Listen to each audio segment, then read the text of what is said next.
Okay, back to envy. Envy, again, I'll repeat it, is pain at the sight of good fortune. Okay, so now this is the difference. So indignation is pain caused by the sight of undeserved good fortune. Okay, so you feel indignation towards someone who gets credit for something you don't think he deserves credit for. Envy is simply the sense that he has good fortune and I don't like it. And it's not really because he has it and I don't. Sometimes it is. Certainly, if he has it and I don't, that will enhance it. That will magnify the envy. But it is possible to have envy towards successful people, even if you yourself are successful. It's possible for you to envy someone else who's getting credit for things that you also get credit for. And it can simply be because you want to be the only one who gets credit for that. You don't want him to get credit for that.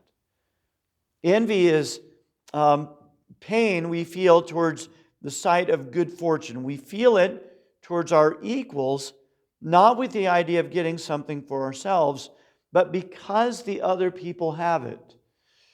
Envy is a bad feeling felt by bad persons. Okay, so this is an emotion that it's felt by small people. Now, envy is used in our country, especially in politics, class warfare, class envy. A lot of our racial strife and animosity is also envy. That is just, because I want that person to be lower. I don't want them to be where they're at. And so we begrudge that. We begrudge the accomplishments, the achievements that they've obtained. We begrudge success that they've had. We resent it. And sometimes, and it's very easy for this to happen, sometimes we look at their success as if it casts us in a bad light, and even can feel some shame because they've been successful. And the funny thing is that other people around the envious person might think that the envious person is the one who's really succeeded and gone far beyond the person that they are envious of. But nonetheless, they'll be envious of them. And envy is really not limited to any particular thing. You can envy a person's success. You can envy a job that they have. You can envy just the good cheer that they feel all the time, their cheerfulness, their joyfulness. You can envy their marriage. You see the husband and wife together and they seem like they really get along, and you feel guilty. You shouldn't feel guilty, but you do. You feel guilty about yourself, and you may even have a happy marriage and still feel envy towards their marriage.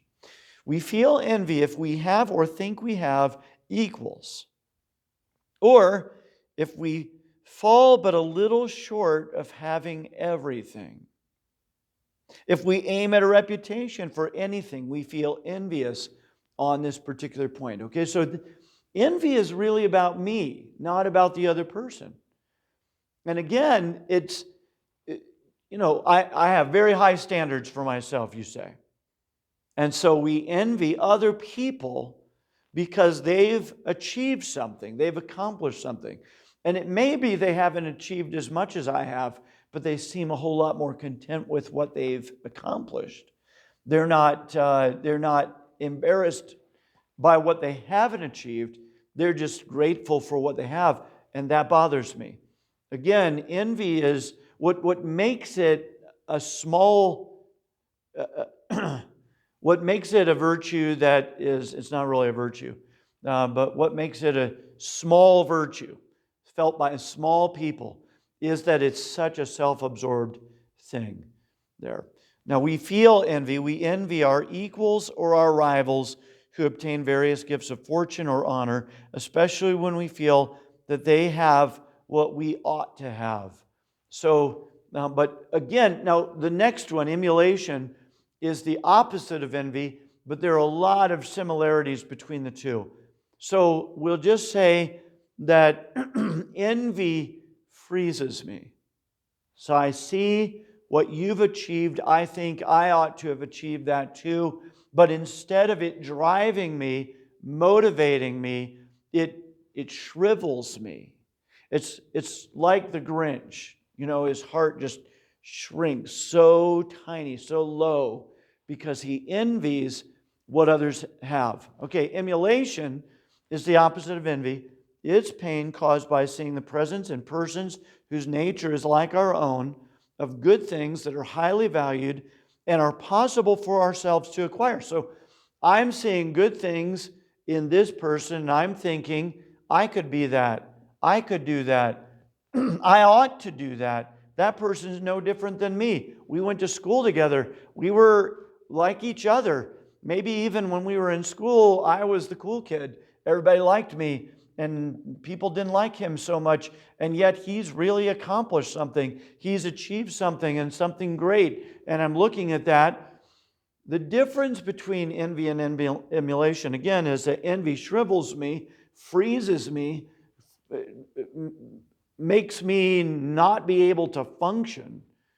And emulation motivates me, drives me, spurs me to reach higher, to go farther, to emulate what I see in that person right there. Emulation is not felt because others have these goods, but because we have not got them ourselves. I see what he has. I'm happy for him, but I'm also thinking to myself, I want to be that. I want to do that. Emulation, then, Aristotle said, is a good feeling felt by good persons. Now, emulation is felt by those who believe themselves to deserve certain good things that they have not got. So, again, it's a spur. It drives me. It motivates me. We feel emulation towards those who have these good things, those whom many people wish to be like, and those whom many admire. So you admire the person, you look up to him, you respect him. That's, again, the wisdom of God in giving us pastors. Pastors are not, usually, we have an inflated view of the pastor. We see him more highly than what we ought to. You think that his spiritual life must be like somewhere really close to the angels.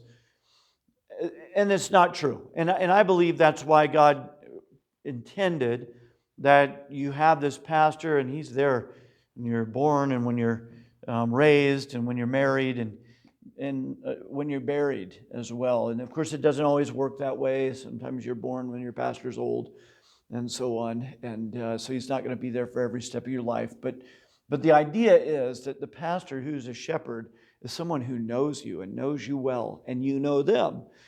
And the fact is, the reality is, the longer you know a person, the more you're going to find that, their breath stinks, or they don't trim their ear hairs, or they don't, they have some fault, some shortcoming. You're going to see them lose their temper. You're going to see them have very human moments. There, you're going to get to know them, and you're going to get to know that that's a sinner, saved by the grace of God, sanctified by the grace of God, being transformed by the grace of God in front of you. And that's why Paul said, "Follow me as I follow Christ," because it gives you something to emulate. Similarly with your parents. And, I understand that some watching this video may have really bad relationships with their parents. And I understand that happens. But the ideal, of course, is mom and dad love the Lord in front of their kids, love their kids, and raise them up to love the Lord, their God. And so there's this big circle of love and delight in each other and in Christ, and that gives you something that you can emulate. I want to be like my dad. I want to be like my mom.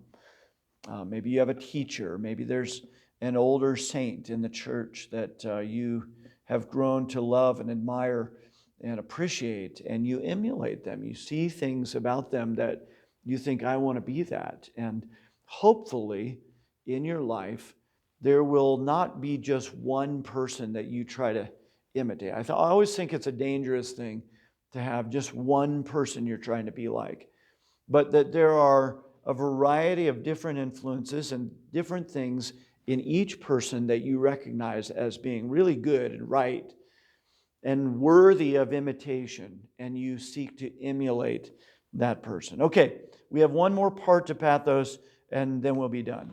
We'll come back to this in a little bit.